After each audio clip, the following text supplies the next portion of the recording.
श्री शिवाय नमस्तुभ्यम। दोस्तों, आप सभी लोग जानते हैं कि 15 जून 2025 यानी रविवार को पड़ रही है आषाढ़ मास की पंचमी तिथि। और दोस्तों, यह वह तिथि है जो आषाढ़ मास में पड़ने वाली सबसे बड़ी पंचमी तिथि है और इसका बहुत ही बड़ा और विशेष महत्व होता है।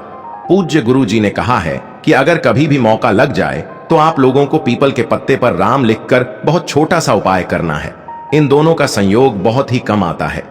इसी के साथ में गुरु जी ने अपनी शिव पुराण कथा में बताया है कि इस दिन आपको एक पीपल के पत्ते पर राम वाला उपाय तो आपको अवश्य ही करना चाहिए, क्योंकि ऐसा दिन पूरे साल में सिर्फ एक ही बार आता है। और दोस्तों, आप सभी लोग जानते हो कि रविवार का अगर सबसे बड़ा कोई उपाय है तो वह पीपल के पत्ते पर राम वाला उपाय। तो दोस्तों, रविवार के दिन आप लोगों को इस पीपल के पत्ते पर राम लिखकर बहुत छोटा सा उपाय करना है। बहुत सारे लोग होंगे जिन लोगों ने इस उपाय को ना किया हो, मतलब पूरा साल निकल गया, उन्होंने किसी भी दिन इस पीपल के पत्ते पर राम वाला उपाय को ना किया हो। पर दोस्तों, आपके पास एक पहला मौका बचा हुआ है, जो कि 15 जून 2025 रविवार पंचमी तिथि के दिन है। इस दिन आप लोगों को इस वाले उपाय को जरूर कर लेना है। भले ही आपने पूरे महीने भर इस उपाय को ना किया हो, पर अगर आपने इस आषाढ़ महीने के रविवार पंचमी तिथि के दिन अगर इस वाले उपाय को कर लिया तो आपको इस उपाय को करने का वह फल मिलेगा जिसकी आपने कभी कल्पना भी नहीं करी होगी। इसीलिए आप लोग इस वाले उपाय को एक बार जरूर कर लेना है, ताकि आप लोगों के हाथ से यह मौका ना जा सके और आपको इस उपाय को करने का फल मिल सके। दोस्तों, यह उपाय पंडित जी ने अपनी अभी की ही श्री शिव महापुराण की कथा में बताया है। जी, इस उपाय को आज हम आपको बहुत अच्छे से समझाने वाले हैं। इस वीडियो को देखने के बाद इस उपाय को समझने के लिए आपको कोई और वीडियो को देखने की जरूरत नहीं पड़ेगी। तो चलिए दोस्तों, उपाय को शुरू करते हैं। देखिए, इस आषाढ़ महीने के रविवार पंचमी तिथि के दिन यह इतना खास होता है, इतना महत्वपूर्ण होता है। देखा गया है कभी कभी बड़े बड़े पूजा पाठ अनुष्ठान से जो मनोकामना पूर्ण नहीं होते, वह आषाढ़ महीने की रविवार पंचमी तिथि के दिन एक छोटे से उपाय करने से ही आपकी मनोकामना पूर्ण हो जाती है। और बहुत सारे लोगों ने इस उपाय को किया भी है और उनको इस उपाय को करने का फल भी जरूर मिला है। अगर आप लोग भी इस उपाय को करना चाहते हैं तो आप इस उपाय को पहले अच्छे से समझ लेना, सुन लेना, उसके बाद करना। आपको इस उपाय का फल जरूर मिलेगा और इस उपाय को कर लेने से आपके घर में चाहे किसी भी प्रकार की दुख और समस्या क्यों ना चल रही हो, आपको उसका कारण भी नहीं पता है कि भाई ये समस्या किस कारण से चल रही है। उसका कुछ भी कारण हो सकता है, जैसे पितृदोष हो सकता है या किसी भी तरह का मंगल दोष भी हो सकता है। तो इस दिन आप लोगों को यह वाला उपाय कर लेना है। यह एक ऐसा उपाय है जिस उपाय को अगर किसी विशेष दिन पर किया जाए तो भाई उस विशेष दिन का जो है वह तो हमें मिलता ही मिलता है।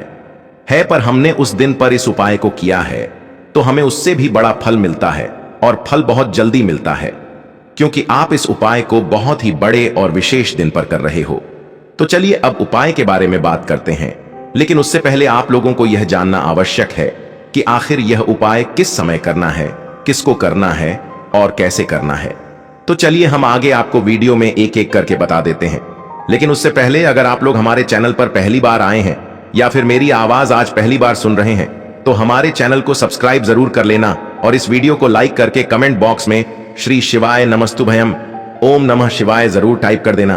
तो दोस्तों, इस पीपल के पत्ते पर राम वाला उपाय को हमें इस रविवार पंचमी तिथि के दिन कैसे करना है, किसको करना है, किस समय करना है और कहां पर करना है, ये सारे सवालों के जवाब आपको इस वीडियो में मिल जाएंगे।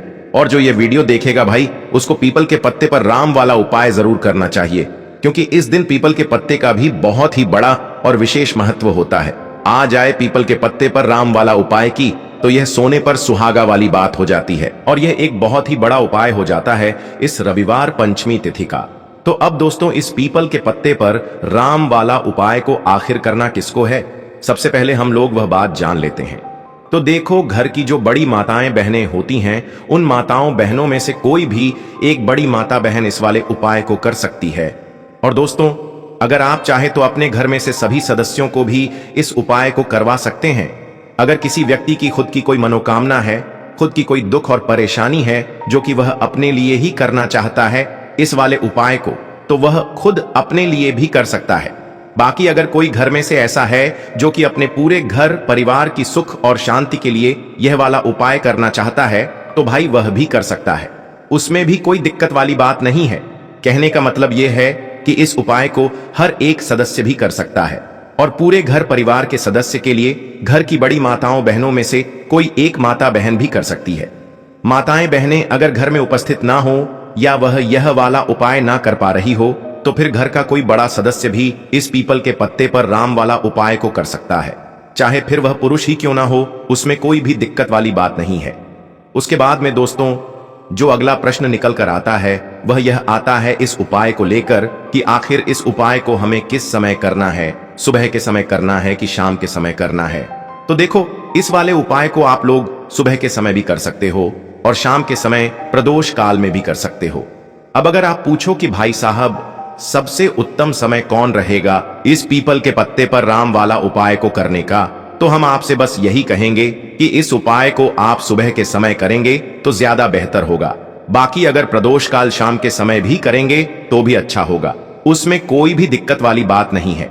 तो अब दोस्तों जो अगली सबसे बड़ी और महत्वपूर्ण बात आती है वह यह आती है कि सुबह अगर हम उपाय को करेंगे तो हमें कितने बजे से लेकर कितने बजे तक के बीच में करना है, और शाम के समय प्रदोष काल में करेंगे तो हमें कितने बजे से लेकर कितने बजे के बीच में करना है। तो देखो, सुबह जितनी जल्दी हो सके आप उपाय को करने की कोशिश करना।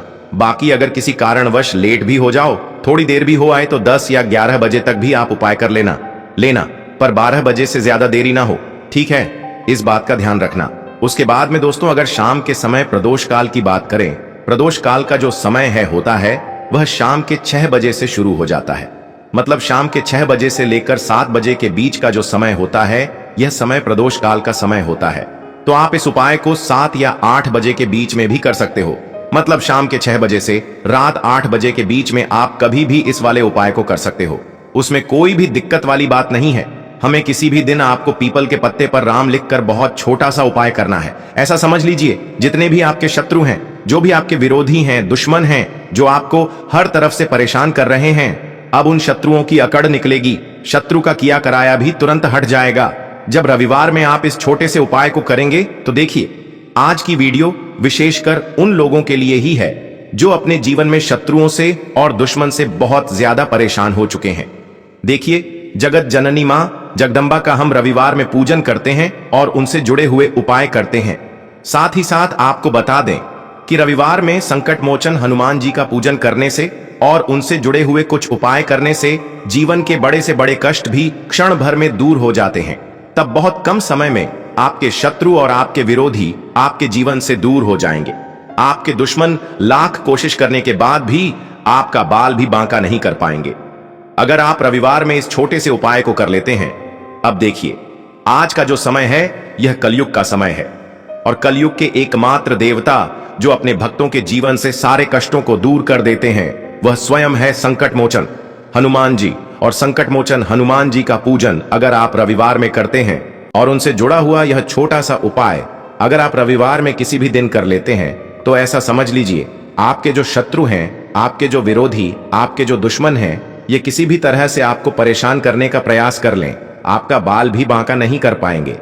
दूसरी चीज, अगर आपके शत्रु ने आपके ऊपर कोई भी तंत्र मंत्र करवा रखा है, कोई भी जादू टोना, कोई भी ब्लैक मैजिक आपके ऊपर करवा दिया है या करवाने का प्रयास कर रहे हैं, ऐसा समझ लीजिए वह किया कराया आप तक पहुंचेगा ही नहीं। और अगर आप तक पहुंच गया है, कोई भी ब्लैक मैजिक तुरंत हट जाएगा जब आप इस छोटे से उपाय को रविवार में करेंगे। देखिए, उपाय छोटा है लेकिन बहुत महादिव्य चमत्कारी है। मतलब उपाय को करने में ना तो आपका ज्यादा समय जाएगा, ना ही इसमें आपके ज्यादा पैसे लगने वाले हैं। और ऐसा समझ लीजिए कि एक बार ही अगर आपने इस उपाय को रविवार में कर लिया तो इसका महादिव्य चमत्कार आप खुद देख लेंगे। तो रविवार के जो 9 दिन होते हैं यह बहुत ही सिद्ध दिन होते हैं। मतलब रविवार के दिनों में 9 माता रानी हमारे घरों में आती हैं, अपने भक्तों के जीवन से कष्टों को दूर करती हैं। साथ ही साथ आपको बता दें कि रविवार के टाइम पर जब भी आप संकट मोचन हनुमान जी के उपाय करते हैं तो मां दुर्गा की आपको असीम और विशेष कृपा मिलती है। मां दुर्गा आपसे बहुत जल्दी प्रसन्न होती हैं और आपके सारे संकटों को वह दूर कर देती है। तो पीपल के पत्ते में और पीपल के पेड़ में होता है देवी देवताओं का वास। पीपल के पेड़ में श्री हरि विष्णु साक्षात मां लक्ष्मी वास करती हैं। पीपल के देव में हमारे पितरों का वास होता है। पीपल का जो पेड़ होता है इसका पूजन करने से शनिदेव की कृपा, उनका आशीर्वाद मिलता है। और पीपल का पत्ता जो है, इसका उपाय रविवार में करने से व्यक्ति के जीवन से बड़े संकट और कष्ट दूर हो जाते हैं, जिसमें कि शत्रु और आपके दुश्मन जो हैं यह पूरी तरह परास्त हो जाएंगे, चारों खाने चित्त हो जाएंगे और कभी भी आपका कुछ नहीं बिगाड़ पाएंगे। अगर यह उपाय आप करते हैं तो देखिए, यह उपाय स्त्रियां भी कर सकती हैं, पुरुष भी कर सकते हैं। किसी भी दिन आप इस उपाय को कर सकते हैं, ठीक है ना। इसमें दिन आपको नहीं देखना है कि किस दिन करें, जिस दिन आप चाहा उस दिन इस उपाय को आप कर सकते हैं। तो रविवार पंचमी तिथि के दिन आपको पीपल का पत्ता तोड़ना नहीं है, उससे एक दिन पहले ही तोड़कर आप पीपल का पत्ता ले आ, या गिरा हुआ जो पत्ता होता है पीपल का वह आप ले लें, ठीक है ना। बस इस चीज का आपको ध्यान रखना है कि रविवार पंचमी तिथि के दिन पीपल के पेड़ से कोई भी पत्ता हम नहीं तोड़ते हैं, इस चीज का आपको विशेष ध्यान रखना है। तो आपको लेना है पीपल का एक पत्ता और शुद्ध जल से उसे साफ कर लेंगे पहले, जिससे कि धूल मिट्टी अगर पीपल के पत्ते पर हो तो वह हट जाए। फिर गंगा जल का थोड़ा सा छिड़काव यानी थोड़ी सी छींटे आपको इस पीपल के पत्ते पर मारनी है और इस पीपल के पत्ते को फिर कपड़े से पोंछकर आपको साफ कर लेना है, बिल्कुल सुखा लेना है। अब आपको लेना है थोड़ा सा सिंदूर, जो केसरिया वाला सिंदूर आता है जो हम संकट मोचन हनुमान जी को चढ़ाते हैं, वह केसरिया सिंदूर आपको लेना है। थोड़ा सा जल डाल के इसे गीला कर लेंगे और इसी सिंदूर से इस पीपल के पत्ते पर आपको भगवान राम का नाम लिखना है। अब किससे लिखेंगे? माचिस की तीली ले सकते हैं, उससे लिख सकते हैं। किसी भी तरह से आपको भगवान राम का नाम इस पीपल के पत्ते पर लिखना है। लिख लिया, एक आपको चमेली के तेल का या सरसों के तेल का दीपक तैयार करना है और एक कोई भी आपको लेनी है मिठाई में यहां पर आप बूंदी का प्रसाद ले सकते हैं, बेसन का लड्डू ले सकते हैं, और अगर आप इमरती ले लेते हैं तो यह और भी उत्तम है।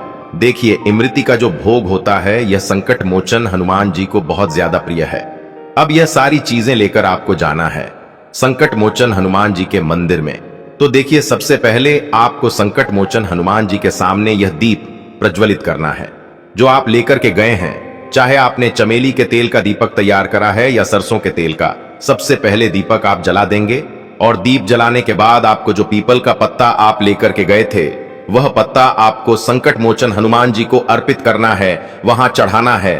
और जो भी भोग में आप लेकर के गए हैं, चाहे आपने बेसन के लड्डू लिए, बूंदी का प्रसाद लिया या फिर इमरती, जो भी कुछ आपने लिया है उसका भोग लगाना है और संकट मोचन हनुमान जी से आपको प्रार्थना करनी है कि हे जगत का कल्याण करने वाले संकट मोचन हनुमान जी, संकटों को हरने वाले, मेरे जीवन से शत्रु और दुश्मनों को भी दूर कर दीजिए।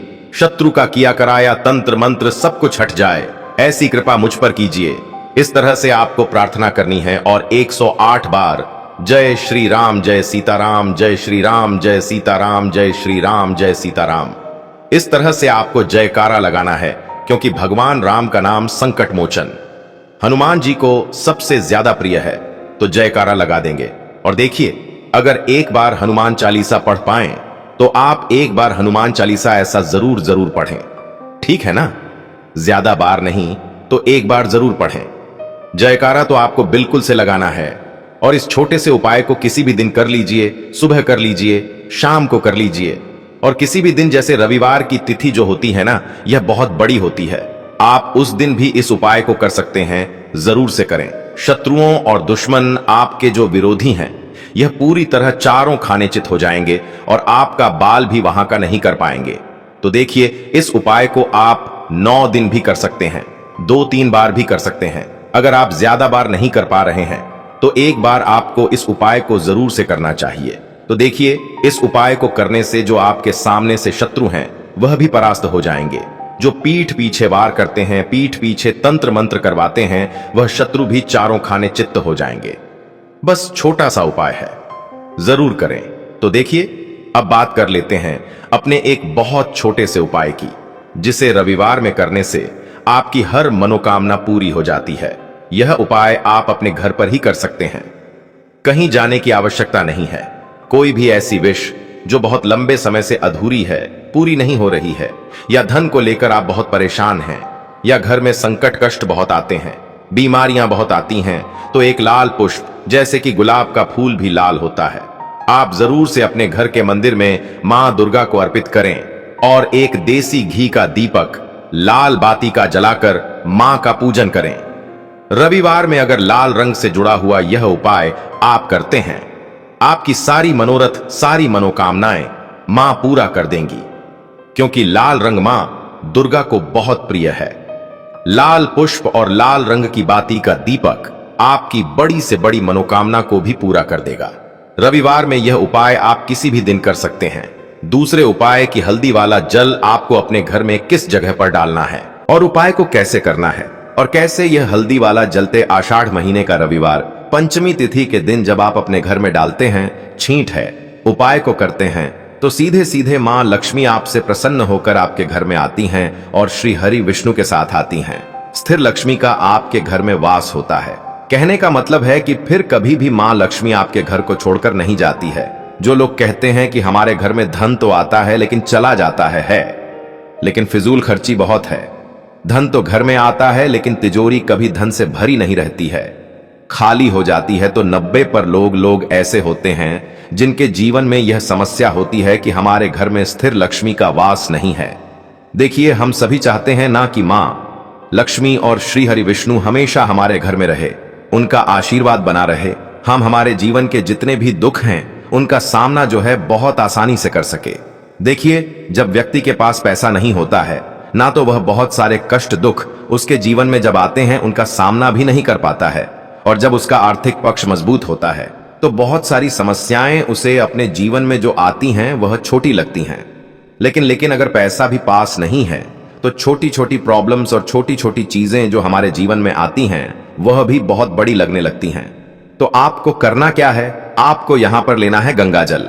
तो देखिए, सबसे पहले तो आपको अपने पूरे घर में गंगा जल का छींटा लगाना है, ठीक है ना। गंगा जल आपके घर से जितनी भी नेगेटिव एनर्जी होती है उसे बाहर कर देता है, ठीक है ना। गंगा जल का छिड़काव जब आप करते हैं उसके बाद कोई पूजा पाठ करते हैं, कोई उपाय करते हैं, वह पूरी तरह से सफल होता है, क्योंकि आपके घर में पॉजिटिव एनर्जी, सकारात्मक ऊर्जा आ जाती है, ठीक है ना। तो इतना करने के बाद आपको क्या करना है? एक लोटे के अंदर या एक कटोरी, किसी भी चीज के अंदर आपको अपने घर का शुद्ध जल लेना है। ले लिया, उसके बाद पिसी हुई हल्दी उसके अंदर मिलानी है, मिला दी। जब हल्दी आपको मिलानी है, ठीक है ना, उस समय आपको श्री हरि विष्णु का ध्यान करना है। श्री हरि विष्णु से प्रार्थना करनी है कि मेरे घर में धन बढ़े और कभी भी मेरे घर की जो सुख समृद्धि है उसमें कमी ना आए, ठीक है ना। जब आप जल मिला लेंगे उसके बाद आपको तुलसी का एक पत्ता लेना है। तुलसी का पत्ता पहले ही तोड़ लें।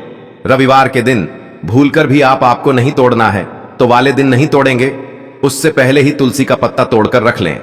अगर आपके घर में तुलसी का पौधा इस टाइम सूख गया है, नहीं है, तो जहां पर भी आपको तुलसी का कोई पत्ता मिल जाए, एक पत्ता आप ले आए, उस तुलसी के पत्ते से आपको अपने पूरे घर में उस हल्दी वाले जल का छींटा लगाना है। सबसे पहले घर के मंदिर में लगाएंगे, ठीक है ना। फिर जितने भी रूम हैं, कमरे हैं, वहां पर लगाएंगे, घर के मुख्य द्वार पर लगाएंगे। इस तरह से जब आप उपाय करते हैं तो आपके घर में कभी भी धन की कमी नहीं होती है, धन में वृद्धि होती चली जाती है और धन आपका हमेशा बढ़ता है। देखिए, अगर तुलसी का पत्ता आपको नहीं मिलता है तब आप किसी भी छोटी सी पूजा वगैरह की जो चम्मच होती है उससे भी छींटा लगा सकते हैं। तो देखिए, जब भी आप अपने घर में रविवार पंचमी तिथि के दिन हल्दी के पानी का छींटा लगाते हैं तो इससे श्री हरि विष्णु मां लक्ष्मी के साथ आपके घर में आते हैं और स्थिर रूप से आते हैं। मतलब कभी भी आपके घर को वह छोड़कर नहीं जाते हैं। तो देखिए, हल्दी जो है यह जुड़ी है श्री हरि विष्णु से, आपकी कुंडली में गुरु को मजबूत करती है, आपके जीवन में सुख और सौभाग्य को खींच कर लाती है, धन को खींच कर लाती है, मां लक्ष्मी को प्रसन्न करती है। जिस तरह से हल्दी खाने का स्वाद बढ़ा देती है, बहुत बड़ी बड़ी बीमारियों को दूर कर देती है, उसी तरह से यह आपके जीवन को भी सुख से भर देती है। अगर के उपाय आप सही तरीके से कर लेते हैं, पूर्ण सच्ची श्रद्धा के साथ, पूर्ण निष्ठा के साथ कर लेते हैं, श्री हरि विष्णु और मां लक्ष्मी पर विश्वास करके कर लेते हैं, कोई भी उपाय जब आप करें तो हमेशा यह सोचकर करें कि मेरा यह उपाय जरूर सफल होगा और मुझे भगवान की कृपा जरूर मिलेगी।